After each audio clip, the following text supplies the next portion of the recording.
2024 সালে দেশ এবং জনগণের স্বাধীনতা রক্ষার যুদ্ধে সশস্ত্র বাহিনীর ভূমিকা দেশের স্বাধীনতা প্রিয় জনগণকে আশান্বিত করেছে। 2024 সালের 5ই আগস্ট পরবর্তী অস্থির সময়ে এবং দৃশ্যমান প্রশাসনিক অচলাবস্থাতেও সশস্ত্র বাহিনী অসাধারণ ভূমিকা পালন করেছে। এমনকি অন্তর্বর্তীকালীন সরকারের পুরো সময়টিতে আইন শৃঙ্খলা রক্ষা থেকে শুরু করে দেশের শিল্প অঞ্চল, নগর বন্দর এবং স্থবির হয়ে পড়া অর্থনীতির চাকা সচল রাখার ক্ষেত্রেও সশস্ত্র বাহিনীর ভূমিকা ছিল ইতিবাচক।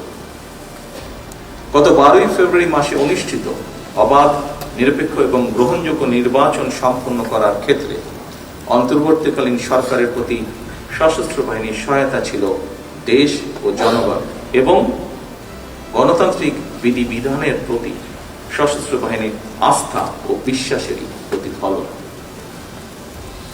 উপস্থিত অফিসার্স এবং সৈনিকবৃন্দ,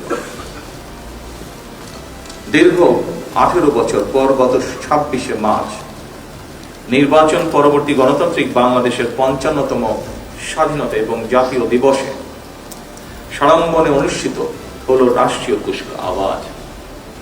অত্যন্ত সুশৃঙ্খল, পরিপাটি ও নজর কাড়া প্যারেড এবং প্রদর্শনীর জন্য আমি আপনাদেরকে বিশেষভাবে ধন্যবাদ জানাতে চাই।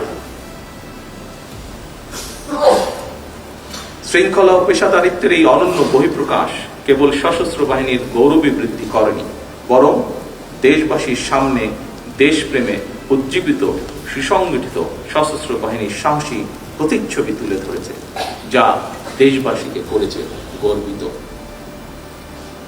উপস্থিত অফিসার্স এবং সৈনিকবৃন্দ, স্বাধীনতার ঘোষক সাবেক সেনাপ্রধান শহীদ প্রেসিডেন্ট জিয়াউর রহমান, সাবেক প্রধানমন্ত্রী দেশনেত্রী মরহুমা খালেদা জিয়া বিশ্বাস করতেন এবং বর্তমান সরকার বিশ্বাস করে, বাংলাদেশের ধর্মীয় সামাজিক মূল্যবোধে উজ্জীবিত দেশের জাতীয়তাবাদী শক্তি এবং সশস্ত্র বাহিনী যদি শক্তিমান এবং ঐক্যবদ্ধ থাকে, তাহলে বাংলাদেশকে কেউ কখনো পরাভূত করতে পারবে না।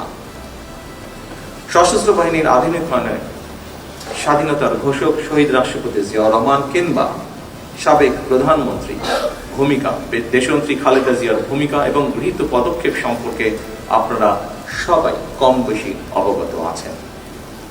স্বাধীনতা পরবর্তী বাংলাদেশের বিশেষ করে সেনাবাহিনীর চরম অস্থিরতা, বিশৃঙ্খলা এবং চেইন অফ কমান্ডের চরম অবনতিতে সাবেক সেনাপ্রধান শহীদ জিয়াউর রহমানের দৃঢ় নেতৃত্বে সশস্ত্র বাহিনীকে পুনর্গঠিত করা হয়, সশস্ত্র বাহিনীতে শৃঙ্খলা পুনঃপ্রতিষ্ঠিত করা হয়। সেনাবাহিনী পুনর্গঠনের অংশ হিসাবে ভূ রাজনৈতিক বাস্তবতা বিবেচনায় শহীদ প্রেসিডেন্ট জিয়াউর রহমান পৃথক 5টি পদাতিক ব্রিগেডকে রূপান্তর করে 5টি পূর্ণাঙ্গ পদাতিক ডিভিশন গঠন করেন। পরবর্তীতে 6ষ্ঠ ডিভিশনের ভিত্তি স্থাপন করেন। তারই পরিকল্পনায় বাংলাদেশ সেনাবাহিনীকে ব্রিগেড কাঠামো থেকে ডিভিশনাল কাঠামোতে উন্নীত করা হয়।